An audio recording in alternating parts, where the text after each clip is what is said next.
Je vous propose de commencer ce webinaire donc sur la campagne 24-25 Avenir des licences. Donc, l'objectif aujourd'hui, c'est de vous présenter les grandes lignes de la campagne à venir et aussi de répondre à toutes vos questions que vous avez actuellement. Et le deuxième objectif, c'est de vous présenter toutes les questions réglementaires qui peuvent être en lien avec les licences, et ce jusqu'au fin octobre 2024. Après, les questions réglementaires qui peuvent se présenter à la suite de cette date, elles seront traitées ultérieurement, soit par le biais de communication, soit par le biais de rendez-vous avec les clubs.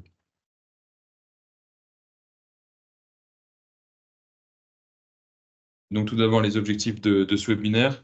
Comme je viens de vous le dire, c'est de vous présenter les grandes lignes de la campagne licence 24-25, que ce soit tant sur les échéances en termes de licence par rapport notamment aux dates de mutation, mais aussi par rapport à nous, notre communication auprès de vous, à nos rencontres dans les districts. On vous détaillera le calendrier de la campagne et puis on répondra à vos questions. Ce qu'on vous propose pour vos questions, si vous en avez au cours de ce webinaire, c'est d'éventuellement les poser dans le chat. Et puis de manière régulière, quand on aura abordé un grand thème, on fera une pause pour essayer de répondre à l'ensemble des questions qui ont pu se poser sur le chat. Et comme ça, on peut y répondre de manière beaucoup plus, on va dire, organisée. Puis à la fin du webinaire, si vous avez encore d'autres questions, on y répondra.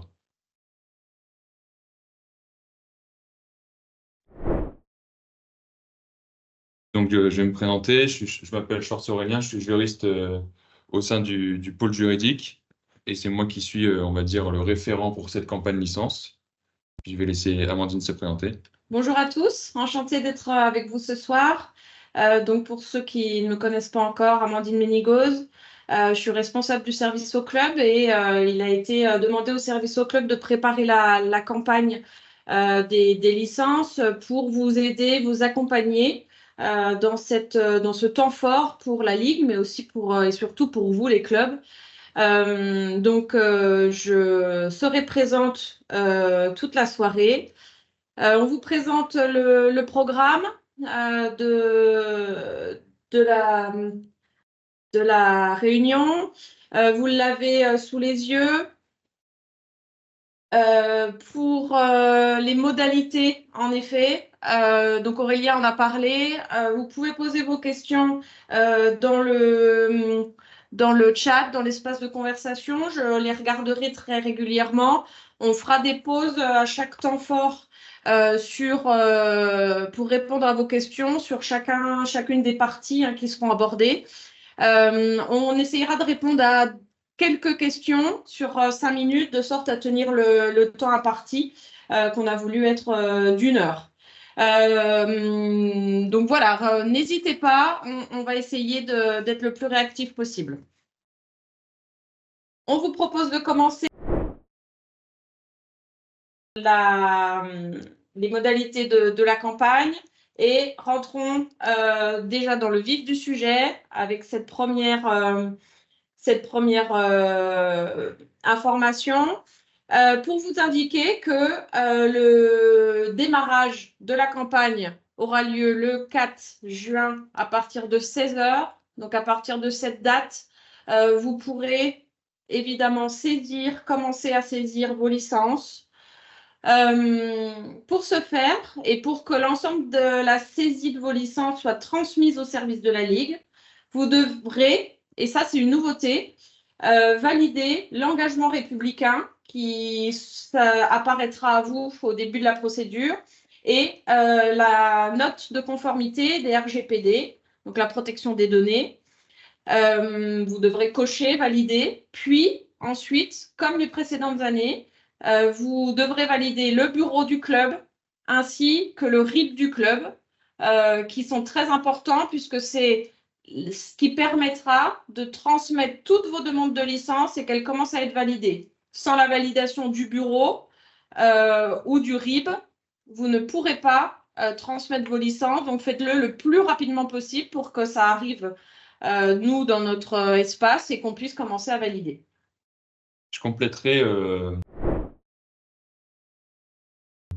La fédération nous a communiqué que désormais, pour l'élection notamment fédérale à venir, il serait important que tous les présidents de club les éducateurs et les arbitres possèdent une adresse mail et un numéro de téléphone qui soient différents de l'adresse mail principale. Par adresse mail principale, j'entends soit l'adresse mail du club, soit l'adresse mail, dans notre cas, Ligue Bourgogne-Franche-Comté. Pourquoi c'est important? Parce que c'est dû à une loi de 2022. Et du coup, si, je pense notamment au président, si le président ne fournit pas une adresse mail ou un numéro de téléphone qui est différent de l'adresse ou du numéro principal, eh ben, ça va engendrer un blocage pour la validation du bureau. Et du coup, comme Amandine vient de vous l'expliquer, ce ne sera pas possible, du coup, pour nous de contrôler les licences de votre club et d'éventuellement de les valider. Donc, on vous propose, à l'issue de cette diapositive, une première séance de questions. Pour Catherine, je m'excuse, je vous appelle par votre prénom. J'ai noté votre question, mais à la fin du webinaire, on abordera les surclassements. Donc, en même temps, je répondrai à votre question sur le sous-classement.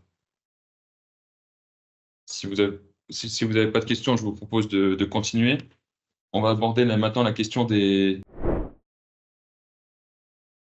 licences par la voie dématérialisée. Vous savez maintenant que depuis quelques années, on essaye le plus possible de recourir à cette voie. Pour certains types de licences ou certains cas de demande de licence, c'est maintenant obligatoire. Pour le renouvellement, pour la saison 24-25, ce sera encore obligatoire de recourir à la dématérialisation. Et pour certains types de licences, par exemple les licences techniques régionales stagiaires, ça l'est aussi. Et on le verra pour les nouveautés de licences comme le FUTNET ou le Foot Santé, ça le sera aussi. Passer par la dématérialisation, je pense que ça présente plusieurs avantages pour vous, club, et pour nous, ligue. Normalement, pour vous, club, ça doit vous permettre de vous décharger un peu de travail, notamment parce que ça va être du coup les joueurs ou leurs représentants légaux qui doivent déposer les pièces. Et vous, après, vous avez juste à les contrôler, notamment que ce soit la bonne pièce, qu'elle soit de bonne qualité, qu'il y ait une bonne concordance entre la pièce demandée et la pièce déposée. Mais aussi pour nous, l'avantage, c'est qu'on a moins de pièces à contrôler. Et du coup, ça peut nous faire gagner du temps, essayer Enfin, l'objectif global, c'est d'être le plus proche possible de l'enregistrement par rapport à la validation des licences. Et ça, ce sera notre objectif tout au long de l'année. Je sais aussi que sur la dernière saison, il y a eu quelques points de crispation, notamment la qualité des pièces qui nous amenait parfois à refuser parce qu'on n'arrivait pas à visualiser la pièce. Normalement, des modifications informatiques ont été faites pour améliorer la robustesse du logiciel. Enfin, un autre point par rapport à la dématérialisation, le renouvellement obligatoire via cette forme vous permet de renouveler en masse les licences. Et avec Madame Ménigos, on vous invite à le faire le plus tôt possible pour que le flux s'écoule sur toute la période de campagne 24-25 des licences et pour que quand les compétitions reprennent, voilà, on puisse satisfaire tout le monde et que toutes les licences soient validées le plus possible dans les temps. Enfin, je ne vous l'apprends pas, il y aura les JO cet été. Et c'est pour ça aussi qu'on vous invite à valider le plus tôt possible vos licences et à les introduire le plus tôt possible. Parce qu'on pense qu'il pourrait y avoir une petite déperdition de licenciés qui pourrait être attirée par d'autres sports au sein de vos territoires. Et c'est pour ça qu'on vous invite à introduire le plus tôt possible les licences. Enfin, je vous le précise, on valide les licences dans leur ordre d'arrivée sur le logiciel. Donc, quand il y a des grosses demandes, on fait par ordre d'arrivée. Enfin, petite précision, et je pense que ça, c'est important pour vous. Le licencié sera assuré dès qu'il transmettra les pièces à la Ligue et pas dès que La licence est validée. et pas dès que la licence est validée. Merci Amandine. Donc voilà sur ce point. On avait une question, je crois, dans le chat. Pour le 23-25, la pièce jointe est possible en PDF? Pour le moment, pour le moment, ça paraît toujours impossible de déposer une pièce jointe en PDF. On n'a pas le code secret de la réunion. Je vais regarder ce que je peux faire. Du coup, sur les différents types de licences, il y a des licences qui sont connues déjà de tous par rapport aux années précédentes. Donc, par exemple, la licence libre, la licence dirigeant. Les deux nouveautés pour cette année, c'est les licences FUTNET Et foot santé, oui, il y a un support de présentation qui est partagé. Mais de toute façon, si vous n'arrivez pas à y accéder au support de présentation, le webinaire est enregistré, le PowerPoint sera disponible après sur Autoclub. Donc, je reviens sur les deux nouveautés, donc la licence FootNet et la licence Foot Santé.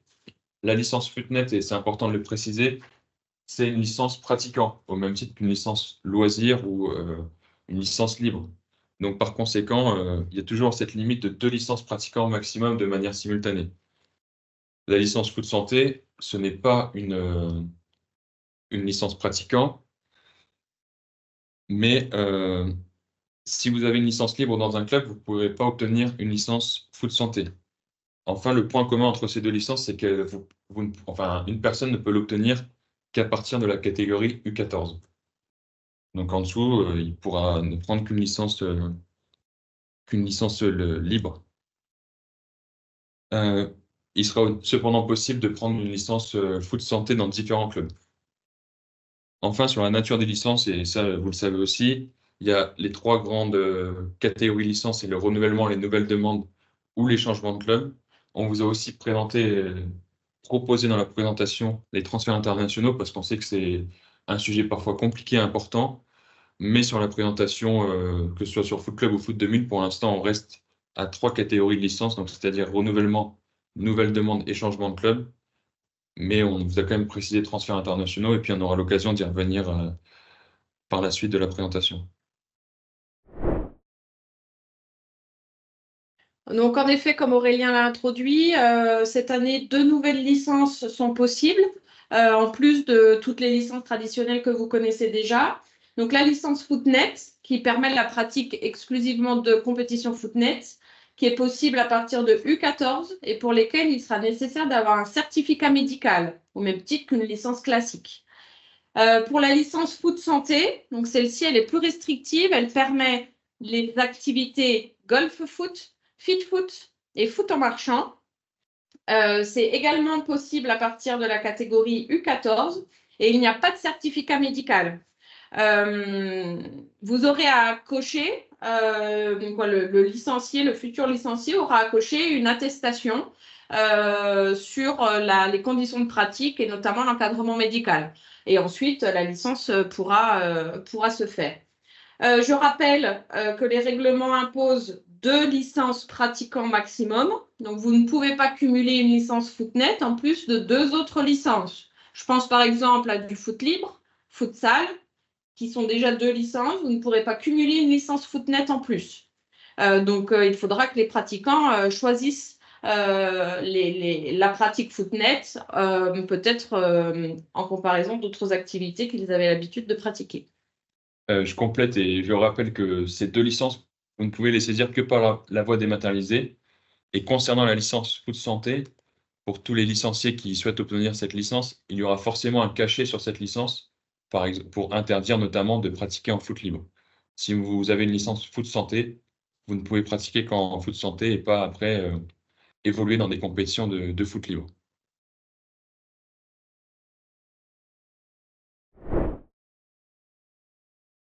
Au niveau de la licence volontaire, on fait un petit focus pour vous redonner, si besoin était, les avantages de la licence volontaire. Elle cible les accompagnants, parents accompagnants et les personnes investies dans le club qui aujourd'hui n'ont peut-être pas forcément de licence ou qui ne veulent pas s'engager dans une licence dirigeant.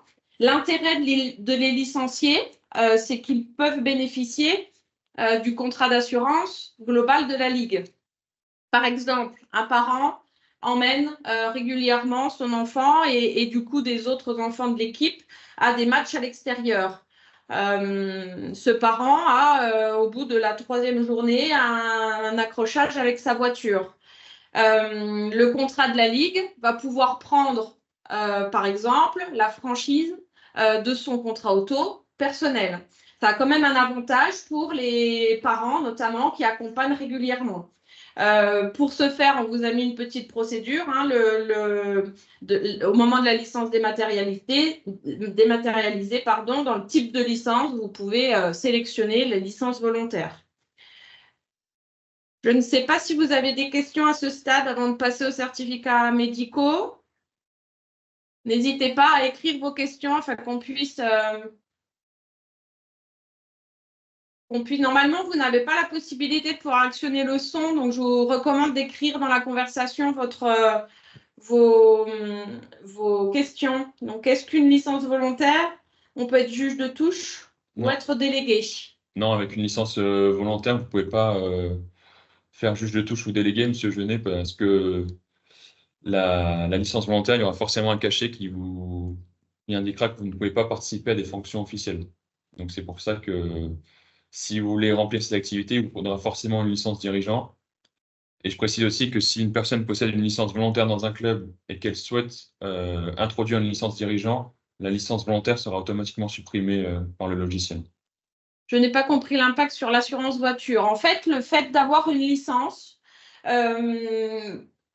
permet de pouvoir être pris dans les personnes assurées du contrat global de la Ligue. Vous savez que quand vous payez une licence, vous avez une part d'assurance qui vous permet de pouvoir prendre en charge certains dommages, tant en responsabilité civile qu'en individuel accident.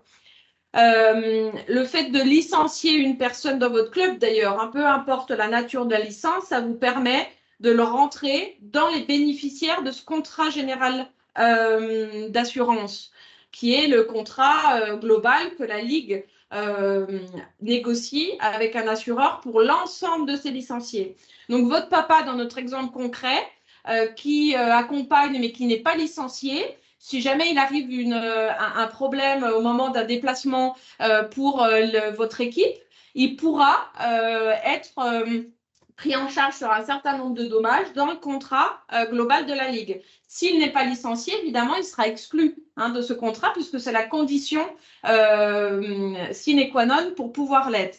La différence entre la licence dirigeant et la licence volontaire, c'est que la licence volontaire n'implique pas peut-être autant les gens qui ne souhaitent pas prendre forcément une licence dirigeant. Ils peuvent avoir juste une licence volontaire. Le coût est globalement le même, d'autant que je ne vais pas me permettre d'aller sur la partie financière puisqu'il y aura plusieurs échéances qui vont peut-être, je ne sais pas, modifier ces coûts-là, mais globalement, c'est assez similaire à une licence classique.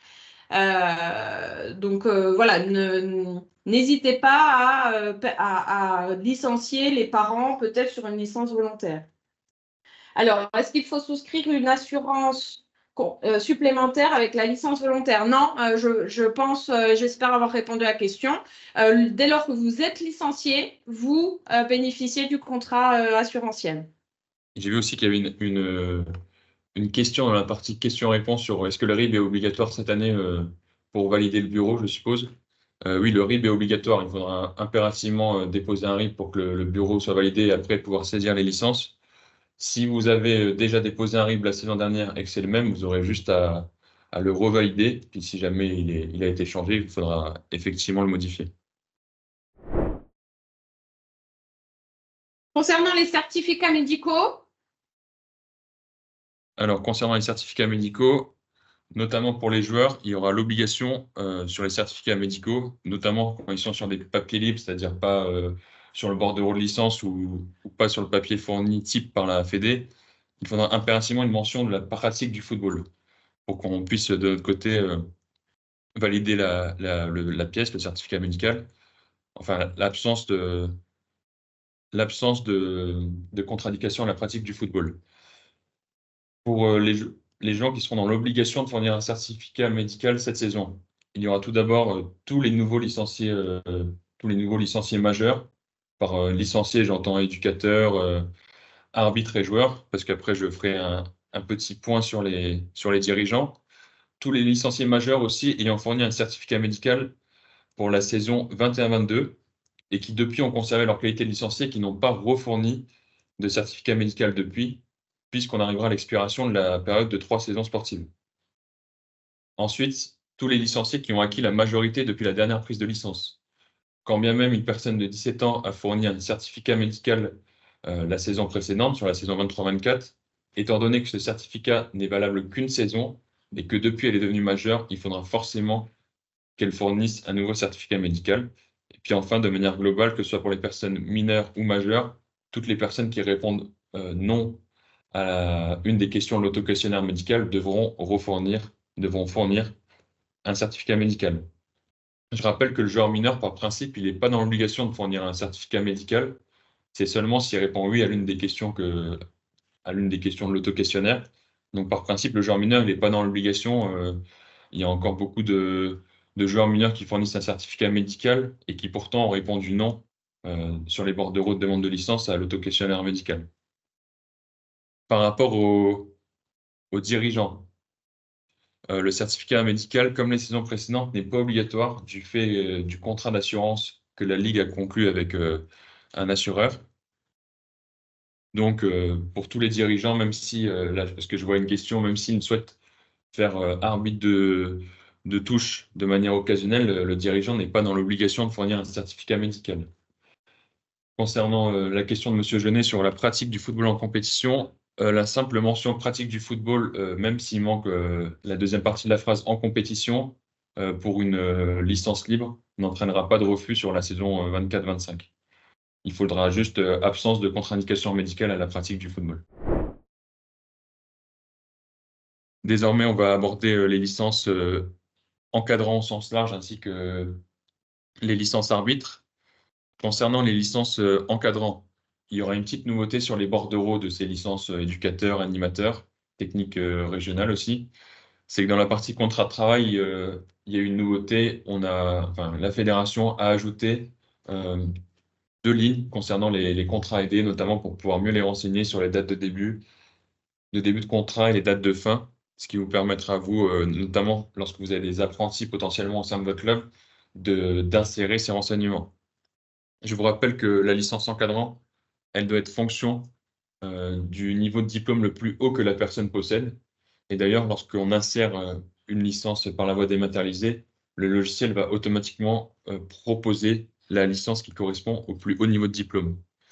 Concernant les licences arbitres, pardon, le DMA doit être validé par l'instance concernée. Si c'est un arbitre de niveau ligue, le DMA doit être validé par la ligue. Et le raisonnement est similaire si c'est un arbitre de niveau district. Enfin, je vous précise que si, pour la couverture notamment, le renouvellement des arbitres doit se faire impérativement avant le 31 août. Je vous fais une petite précision avant de passer à la diapositive suivante. Concernant les dirigeants, il y a aussi une petite nouveauté cette année. C'est que vous savez qu'une personne peut être dirigeante dans autant de clubs qu'elle le souhaite, mais désormais, elle ne peut plus être président que d'un seul club. Il y a encore la saison dernière, c'était possible réglementairement d'être président dans plusieurs clubs. Désormais, ça n'est plus possible du fait d'une modification lors d'une assemblée générale fédérale. Est-ce que vous avez des questions sur cette partie?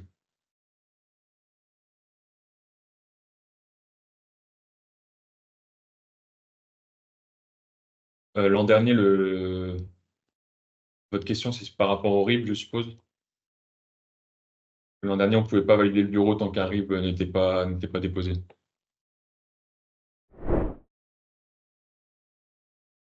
Si vous n'avez pas d'autres questions sur la partie qui nous concerne, je vous propose l'identité.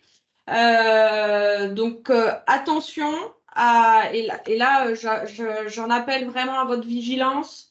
Attention à l'identité que vous renseignez, puisqu'il y a énormément d'erreurs de saisie au moment de nous, la validation des licences, qui nous oblige à beaucoup de manipulations informatiques et donc qui nous ralentit dans le process global de validation des licences.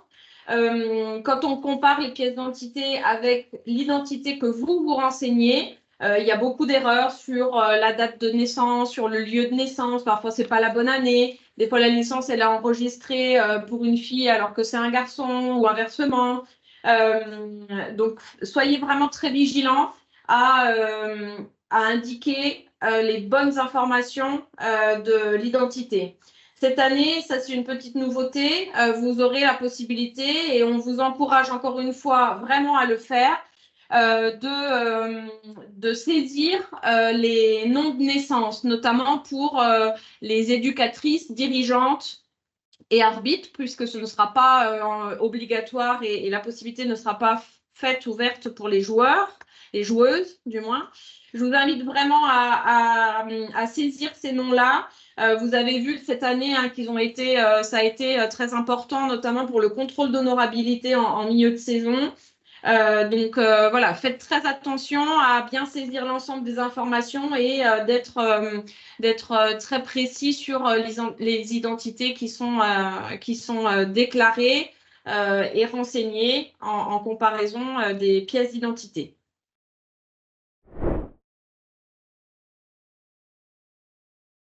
Et je compléterai Amandine elle a insisté sur le fait que c'était important, notamment pour le contrôle d'honorabilité. C'est aussi très important pour le suivi de l'historique des personnes, notamment par rapport aux mutations, parce que des fois, il y a une licence qui va être introduite en tant que nouvelle demande.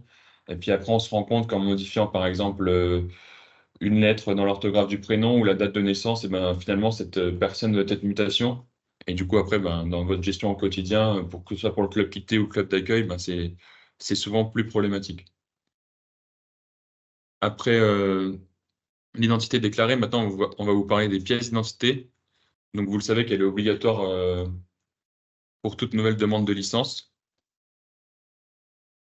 Pour la saison 24-25, pour tous les joueurs U13, que ce soit garçon ou fille, enfin jusqu'à la catégorie U13, on acceptera les livrets famille. Et non pas cette année, comme ça peut être un point de crispation à partir de la catégorie U12, des pièces d'identité, que ce soit la carte nationale d'identité ou le passeport. On ne demande que le recto. On sait qu'en début d'année dernière, il y a eu quelques soubresauts entre le recto ou le recto verso. Cette année, on demandera que le recto parce qu'il est suffisant pour nous pour avoir tous les éléments qu'il nous faut afin notamment de comparer si l'identité est déclarée et celle qui apparaît sur la pièce d'identité correspondent. Pour les mineurs isolés ou les mineurs non accompagnés, c'est synonyme. On demandera juste les infos suivantes, nom, prénom, date et lieu de naissance. On sait souvent que pour les mineurs isolés ou non accompagnés qui ont 15-16 ans, ils ont des papiers d'identité mais sur lesquels il n'y a pas de photo. Et ben on fera 100 sur ce cas spécifique, notamment s'ils ont une attestation de prise en charge du département ou une ordonnance d'ouverture de la tutelle d'État, on validera avec ce document-là. Enfin, pour le titre de séjour, dans des cas très spécifiques, notamment pour des mineurs étrangers qui prennent leur première licence en France ou dans le cadre de transferts internationaux, là, c'est l'exception. Il faudra le recto verso. La raison, elle est simple, c'est qu'on a besoin de savoir si les parents possèdent la qualité de réfugiés ou s'ils bénéficient de la protection subsidiaire. Parce qu'effectivement, s'ils sont dans cette situation, on ne va pas effectuer les formalités pour savoir s'ils ont joué, si ces jeunes enfants ont joué à l'étranger, car ça pourrait mettre en danger leurs parents. Enfin, une pièce un peu particulière, c'est le justificatif du lien de filiation qu'on peut rencontrer dans différentes procédures, que ce soit dans les changements de club, lorsqu'on sort d'un certain champ kilométrique ou lors des changements de club au niveau international.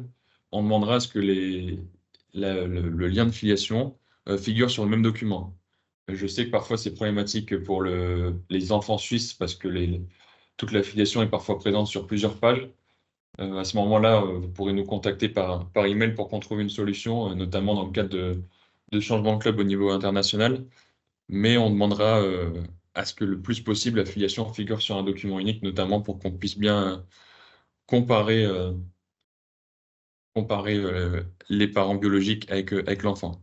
Enfin, pour rappel, les cartes nationales d'identité sont valables 10 ans pour les mineurs et désormais 15 ans pour les majeurs. Concernant la validation des photos, vous savez, peut-être vous avez eu certaines difficultés et parce qu'on a dû refuser un certain nombre de photos. D'abord parce qu'il y a eu de gros soucis techniques et informatiques sur les photos. On vous rappelle les règles de base de sorte à éviter tout problème, en tout cas de limiter les problèmes. Les critères de validation d'une photo, c'est très proche de la photo d'identité. Donc, on essaye d'éviter d'avoir sur la licence des photos avec beaucoup trop de fond, beaucoup trop de couleurs, parce que ça peut ne pas permettre de voir et de reconnaître très bien la personne. On évite évidemment les photos à la plage, les photos de famille, etc., parce qu'on a de tout aussi. L'angle de prise doit être en portrait, pas en paysage, parce que c'est justement ça qui fait automatiquement tourner la photo. Donc, nous, quand elle arrive dans notre matrice, on la voit à l'envers. Donc, ça, c'est vraiment très, très important. Afin d'éviter tout risque de refus, on vous invite vraiment à respecter ces deux règles qui sont très importantes. Si jamais vous avez des doutes sur vos photos, vous aurez un petit lien sur lequel vous pourrez cliquer en bas à gauche du support et qui vous renvoie vers une procédure de mise en ligne des photos. Donc, n'hésitez pas à vous en servir. Pour répondre à certaines de vos questions sur les quelques points là que nous avons vus, comment faire pour les changements d'identité type changement de nom de famille? Si une personne change de nom de famille, il faut nous faire parvenir par mail un justificatif officiel comme quoi elle a changé de nom de famille. Et puis après, nous, on procédera à la modification sur le logiciel. Euh, Concernant le permis, oui, on considère que c'est une pièce d'identité. Si même la personne a une carte de sécurité sociale pour un adulte, on peut aussi la valider. J'ai vu une question aussi pour un U15 qui n'a pas de carte d'identité. Oui. Il faudrait éventuellement fournir un récépissé de demande de CNI. Si c'est pas possible, il faut nous contacter pour voir quelle pièce on peut déposer. Parce que, bon, autant pour un U12, la pratique compétitive, même si elle existe, elle pose moins de soucis au niveau de la vérification des licences, autant pour un U15 qui commence à être dans des catégories où ça a l'importance au niveau sportif. Donc, il faut nous contacter par mail pour voir quelle pièce dans l'idéal on peut fournir pour qu'il puisse valider sa licence au plus vite. Est-ce que vous avez d'autres questions? Alors, le logiciel nous dira-t-il, comme avant, si la photo est correctement rentrée ou non? Non, c'est pas encore prévu cette modification. Comme c'est pas prévu que nous, de notre côté, on puisse faire pivoter la photo dans le bon sens, ce qui nous aurait fait gagner du temps. Après, on a eu beaucoup de soucis l'an dernier au début de la campagne des licences sur le fait que les photos arrivaient dans le mauvais sens. Je dirais que ce problème, il a persisté de manière importante jusqu'au 15 août. Depuis, pour avoir validé moi personnellement pas mal de licences et Madame Menigous aussi, ce problème de photos dans le mauvais sens est de moins en moins rencontré. Donc je pense que les clubs font de plus en plus attention. Oui, effectivement, au début de la période des licences, on a eu beaucoup de problèmes sur les photos.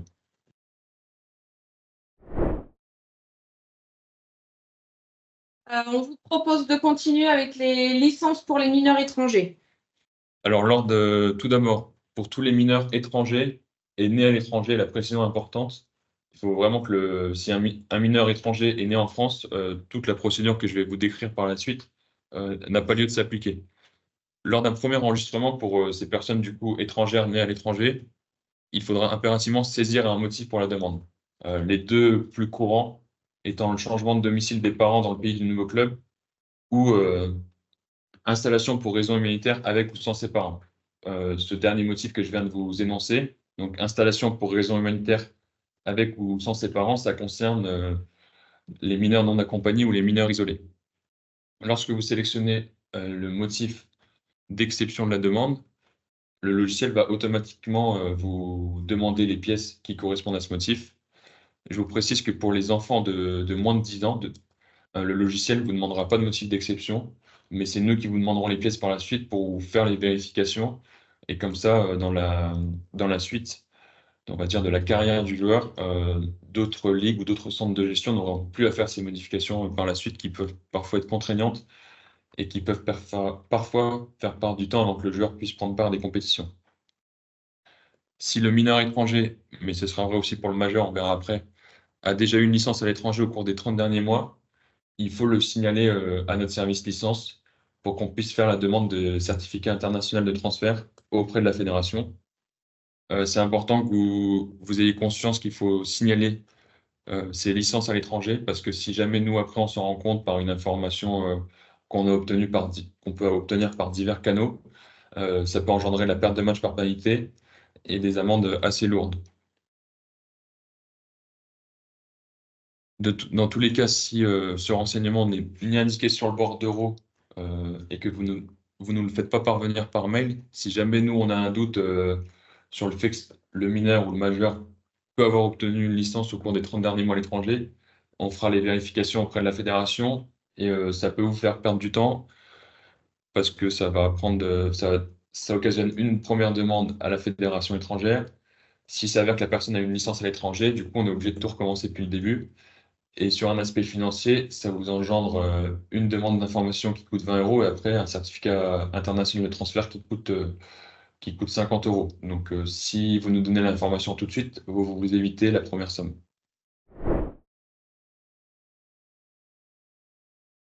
Concernant le changement international de club, que ce soit pour un majeur ou un mineur, ce qui est très important, c'est de saisir de manière impérative le bon club quitté, le dernier club quitté. Si vous ne le savez pas, vous pouvez toujours nous demander et nous, on peut contacter la fédération pour que eux nous le fournissent. À côté du bon club quitté, il faut aussi impérativement saisir la bonne fédération quittée. Parfois, dans les demandes de changement de club au niveau international, on va avoir fédération quittée suisse et puis club quitté suisse. Donc là, on est obligé de faire des recherches après. Puis encore une fois, ça vous fait perdre du temps à vous pour obtenir la qualification du joueur. Je vous précise aussi que le certificat international de transfert, vous ne pouvez pas, vous, en tant que club, l'obtenir. C'est forcément nous, par l'intermédiaire de la fédération, qu'on peut l'obtenir et du coup, valider cette pièce qui constitue souvent la dernière pièce à valider. Donc, dans le cadre de changement de club à ce niveau-là, au niveau international, c'est pas nécessaire de nous envoyer le certificat par mail, si jamais vous l'obtenez, parce que c'est possible, parce qu'on n'en fera rien, on ne peut pas l'insérer nous-mêmes et la fédération refuse que les clubs le transmettre parce que c'est une directive FIFA. Enfin, pour toutes les demandes, même pour les majeurs qui font un changement de club au niveau international, et même s'ils possèdent déjà une carte d'identité dans le logiciel, il faudra de toute façon la refournir à nouveau. J'ai vu une question passer sur les mineurs qui n'ont pas de pièce d'identité.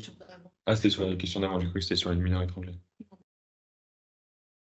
Oui, sauf pour une licence fédérale, mais ça, c'est pas de notre centre de gestion, les licences fédérales, où c'est le club qui gère par le logiciel TMS. À nous, c'est la fédération qui gère les licences fédérales. Donc, sur notre centre de gestion, c'est les consignes que je peux vous donner. Sur les situations de mineurs non accompagnés, il faudra impérativement fournir la décision du tribunal ouvrant la tutelle d'État ou une attestation de prise en charge du département pour qu'on puisse, pour qu'on puisse procéder à la validation de la licence.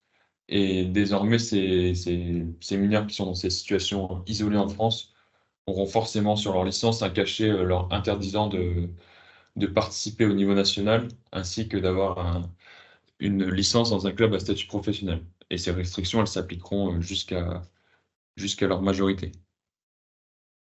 Je ne sais pas si vous avez des questions sur ce point-là.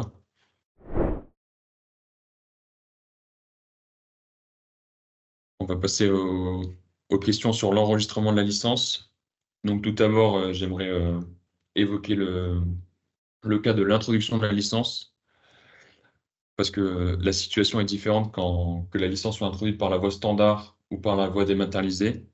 Par la voie standard, la licence elle est réputée introduite à la fin du questionnaire que le club remplira, une fois que le logiciel lui demandera les différentes pièces relatives à la licence, alors que par la voie dématérialisée, la licence n'est validée qu'à la signature de la licence par le club.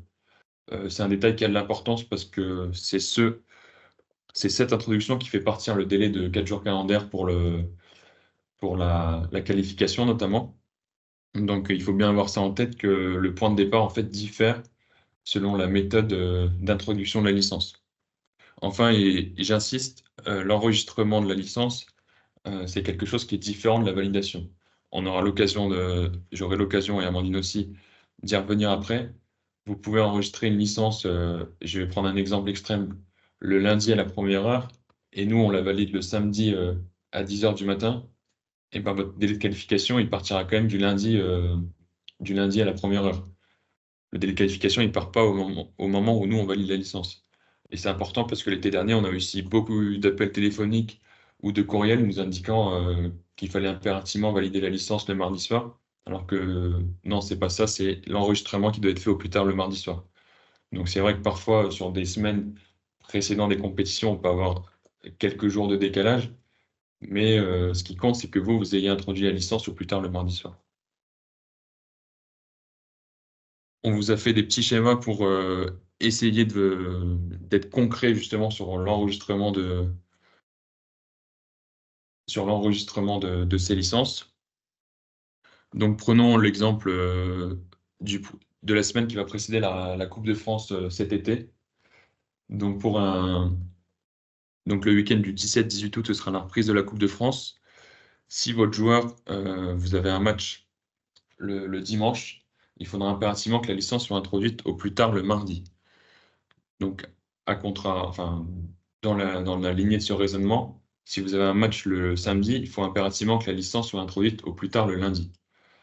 Donc, si vous m'avez bien suivi, ça veut dire que si vous voulez évoluer sur un week-end de compétition, si vous introduisez une licence le mercredi, c'est pas possible de jouer le week-end suivant. Quand bien même la licence serait validée le vendredi. Et là, on vous a repris sur l'exemple que vous voyez sur le PowerPoint. Donc la licence est introduite le mardi. Quand bien même on la valide le vendredi et que toutes les pièces sont bonnes, le joueur pourra quand même évoluer en compétition le dimanche. Aussi, petite précision, c'est qu'aucune licence régulièrement introduite ne peut être annulée. C'est-à-dire que par exemple, si vous avez un problème en interne dans votre club, si au final le joueur n'a jamais joué de la saison, on ne peut pas, nous, de notre côté, annuler la licence parce qu'il y a d'autres conséquences, notamment juridiques derrière. Il y a d'autres raisons pour annuler une licence. Si elle est régulièrement introduite à l'insu du joueur pour des questions d'honorabilité, là, on peut revenir sur la licence et éventuellement la supprimer. Mais dans des cas classiques et courants, on ne pourra jamais revenir sur une licence qui a été régulièrement introduite. Maintenant, on va vous prendre un exemple d'une licence qui est introduite, mais par la suite, il y a un refus d'une pièce. Et après, on va repartir sur une explication du délai de qualification. Donc, un club introduit une licence le 12 août. On étudie la licence le 14 août et puis on refuse une des pièces. Donc, à compter du lendemain, vous avez un délai de 4 jours calendaires pour compléter du coup la licence par rapport au motif de refus qui vous a été exprimé sur le logiciel avec parfois un commentaire qu'on ajoute. Je sais que parfois sur votre espace Foot Club, le commentaire n'apparaît pas en entier, donc on essaye d'être le plus succinct possible pour que vous ayez la totalité du commentaire.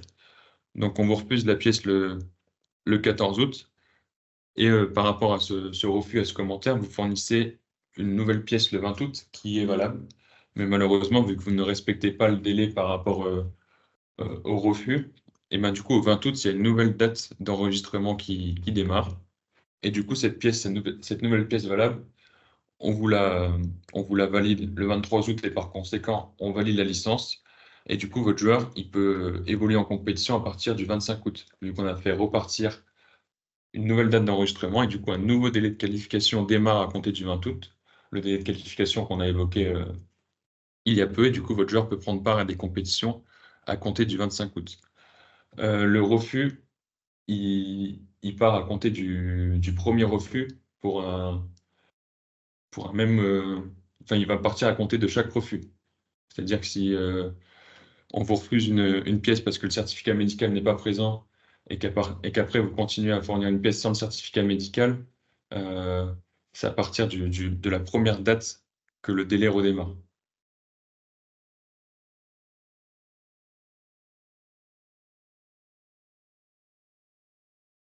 Alors, une question concernant les licences régulièrement introduites ne pouvant être annulées.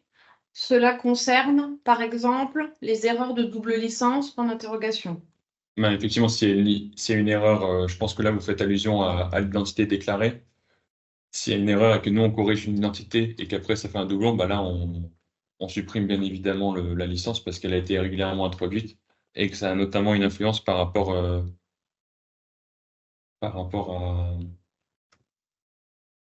aux mutations. Les animateurs encadrants techniques, je ne vois pas trop votre question, mais j'imagine que c'est par rapport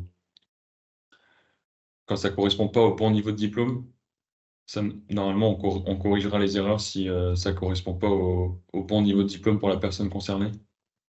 Si jamais je réponds mal à votre question, vous pouvez remettre un message.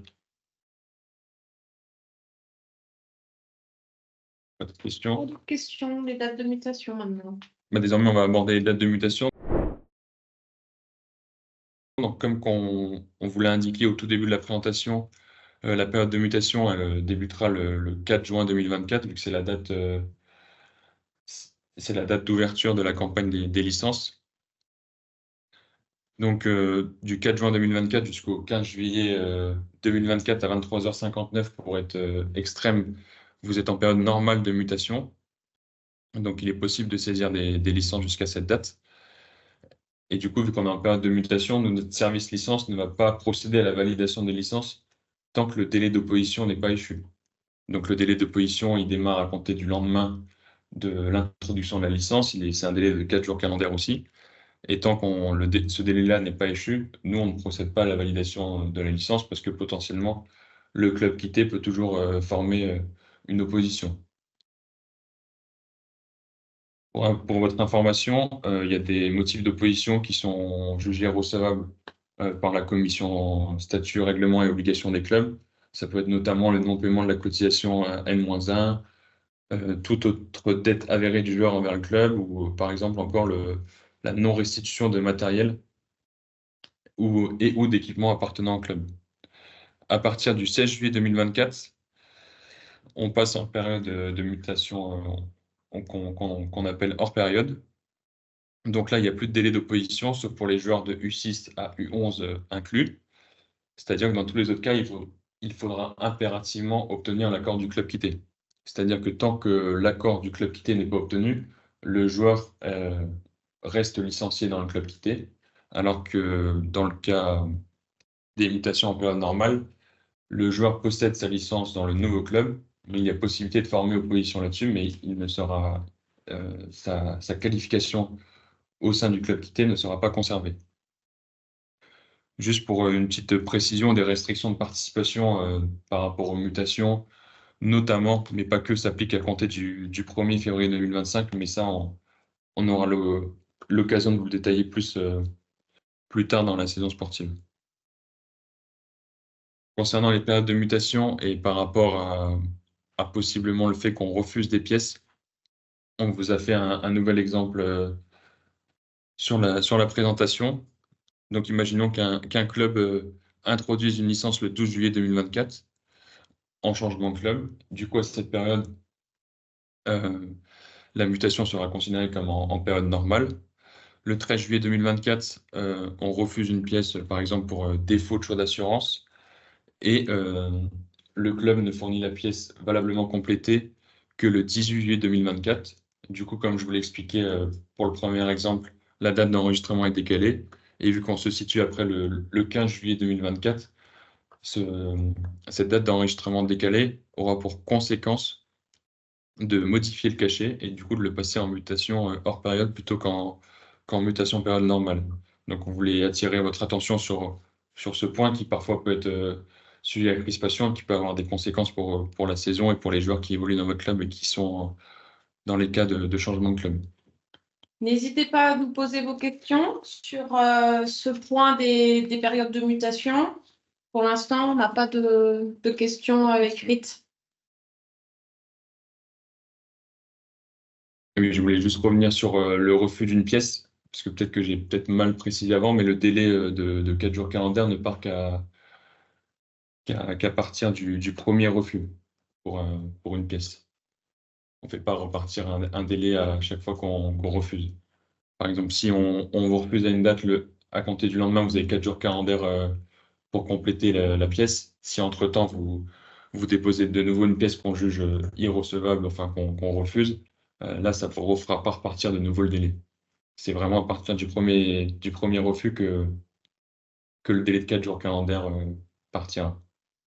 Je voulais juste préciser ça parce que c'est quand même important pour ne pas faire décaler les dates d'enregistrement.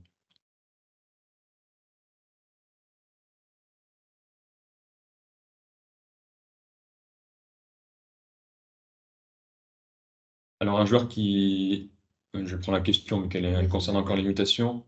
Un joueur qui arrive d'un club étranger qui, du coup, aura une licence soit sur la saison 24-25, soit sur la saison 23-24, sera considéré comme mutation. Mais vu qu'un joueur arrivant de l'étranger On doit parfois lui faire un CIT pour les 30 derniers mois. Il peut parfois être licencié à l'étranger sur une période antérieure à la saison 23-24. Et du coup, par exemple, s'il a été licencié à l'étranger sur la saison 22-23, là, on ne le prendra pas comme mutation, ce ne sera pas considéré comme mutation, mais c'est différent s'il est licencié sur la saison 23-24 ou sur la saison 24-25. Toujours par rapport aux mutations et notamment aux cachets mutations, il y a de nombreux cas où les joueurs vont arriver dans votre club parce que parfois ils quittent un club qui se trouve en situation d'inactivité. Pour vous, les clubs qui souhaitez vous rendre inactifs, parfois de manière partielle et parfois de manière totale, il est important de procéder à votre déclaration d'inactivité pour que justement les joueurs qui rejoignent d'autres clubs ne soient pas pénalisés et contraints par un cachet mutation qui apparaîtrait sur la licence. Donc, comment faire pour déclarer votre club que ce soit en inactivité partielle ou totale? Pour cela, il faut se rendre dans votre espace Foot Club. Après, dans Organisation, vous allez dans Vie du club. Et là, vous avez la possibilité d'effectuer différentes demandes. Et parmi ces demandes, vous pouvez effectuer une demande d'inactivité. Cette inactivité, si elle est totale, c'est plus simple à remplir parce qu'au final, tout votre club arrête d'engager des équipes. Et du coup, là, il faut indiquer la date d'effet souhaitée. Puis si vous la connaissez, la date de fin, parfois vous pouvez être en inactivité pour une saison sportive. Après, sur l'inactivité partielle, ça demande un peu plus de manipulation parce qu'il faut que sur l'écran de gauche, vous sélectionnez les catégories que vous souhaitiez rendre en inactivité pour les déplacer vers la rubrique catégorie à inactiver. Une fois que vous avez effectué cette manipulation, vous cliquez sur Envoyer pour que les instances district et ligue valident votre inactivité. C'est très important de procéder à ça parce que ça peut permettre à de nombreux joueurs d'être exemptés du cachet mutation. J'insiste aussi sur le fait que l'inactivité, elle doit être déclarée avant que le joueur procède à la demande de changement de club.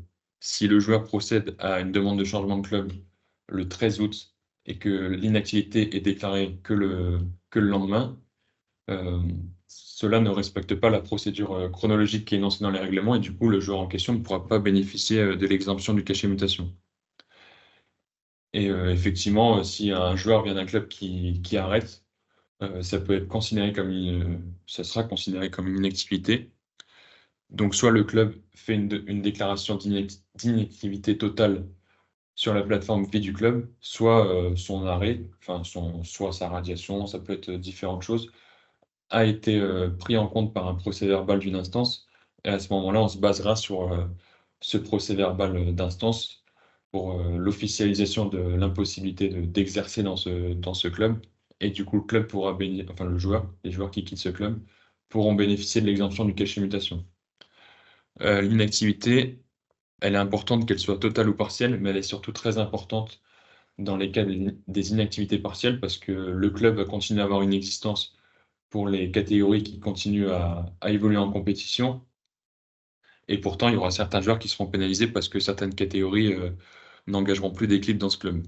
Donc elle est surtout très importante pour l'inactivité partielle.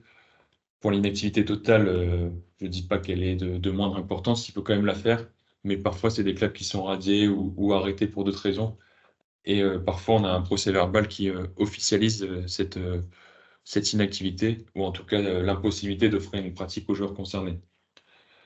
J'insiste aussi, si vous avez un doute, si le club quitté s'est déclaré en inactivité, ou s'il est arrêté, ou s'il est radié, c'est toujours préférable de nous contacter par mail. On pourra vous confirmer que le club est en inactivité ou qu'il est par exemple radié. On pourra vous le confirmer. Et ça vous évitera à vous, club d'accueil, d'insérer les licences trop tôt et puis, in fine, au résultat, de ne pas pouvoir bénéficier de l'exemption du cachet mutation.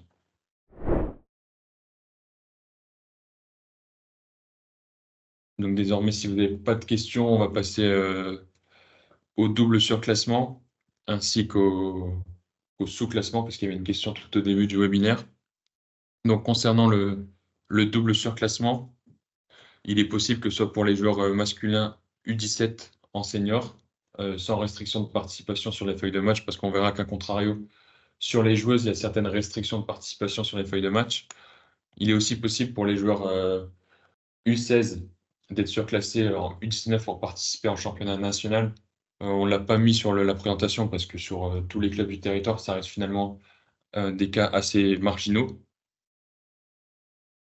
Concernant les joueuses U16, U17, elles peuvent être dans ces deux catégories d'âge surclassées en senior, mais il faut être vigilant parce qu'il y a des restrictions de participation, que ce soit au niveau ligue, via l'application des règlements généraux, mais via aussi nos règlements propres, ainsi que via les règlements des districts.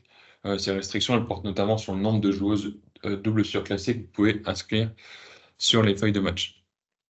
On a inscrit un petit onglet impératif par rapport au double surclassement afin de vous faciliter les démarches tout au long de l'été, mais bon, qui se poursuivent tout au long de la saison sportive. Pour que le dossier de double surclassement il soit étudié par la commission médicale, il est impératif, et ça vise notamment la période estivale, à ce que la licence, elle soit introduite. On n'étudiera aucun dossier pour des licences qui ne sont pas introduites. Parce qu'après, ça nous oblige à contacter les clubs et parfois, les licences sont introduites 2 mois plus tard. Donc, on préfère que les licences soient introduites au préalable. Après, vous nous envoyez le dossier de double surclassement et on l'envoie à l'étude par la commission médicale. Même si la licence est introduite et pas encore validée, on transmettra quand même le dossier à la commission médicale. Enfin, on vous conseille de nous envoyer le dossier par mail à l'adresse mail licence. Je pense que c'est plus simple pour vous. Vous pouvez nous l'envoyer en PDF et puis après, on s'occupe de l'imprimer de notre côté. Parce que c'est vrai que cette année, on a eu beaucoup de dossiers de double surclassement envoyés par courrier et parfois la poste a mis du temps à nous les faire parvenir et du coup, ça vous handicape vous pour obtenir le cachet de double surclassement. Enfin, je vous précise que sur les dossiers de double surclassement, donc qui sont des dossiers de 4 pages, il faut impérativement nous joindre un électrocardiogramme. Et du coup, ça me permet de répondre à la question dans le chat. Normalement, il doit y avoir une modification réglementaire lors de l'Assemblée générale fédérale qui va arriver au mois de juin. Parce que normalement, vous savez que sur les dossiers de double surclassement, il faut forcément faire appel à un médecin fédéral. Normalement, la fédération doit mettre fin à on va dire, à ce règlement, mais ils vont normalement préconiser, recommander d'avoir recourir au moins à un médecin du sport et de ne pas passer par un médecin généraliste. Donc, je pense que je réponds à votre question pour les médecins agréés dans la Nièvre. Normalement, à partir de la saison prochaine, il n'y aura pas d'obligation de recourir à un médecin fédéral.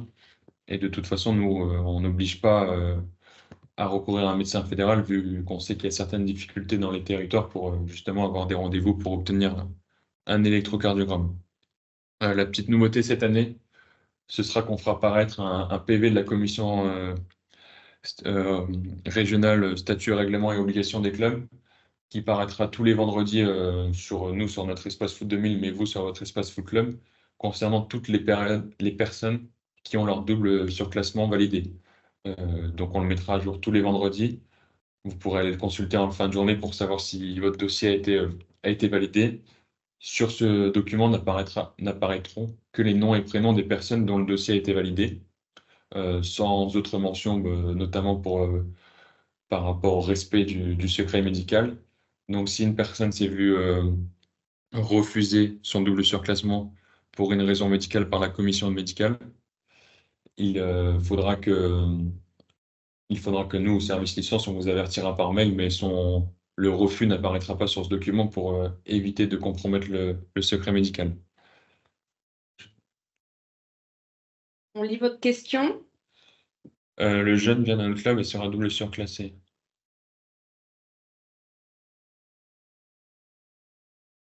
Ben, si vous introduisez sa licence avant le 15 juillet, mais que le dossier de double surclassement est validé après le 15 juillet, ça n'a pas d'influence sur le fait qu'il soit en mutation hors période ou en période normale. Et juste son cachet de double surclassement, pardon, sera apposé un peu plus tard dans la saison, une fois que le dossier sera validé par la commission médicale. Mais effectivement, il faut introduire au plus tôt la licence, quitte à ce que le dossier de double surclassement soit transmis par la suite. Et parfois, bon, le cachet sera apposé un peu plus tard, mais au moins vous serez en mutation période normale. Oui, bon, Amandine nous a répondu pour le secret médical.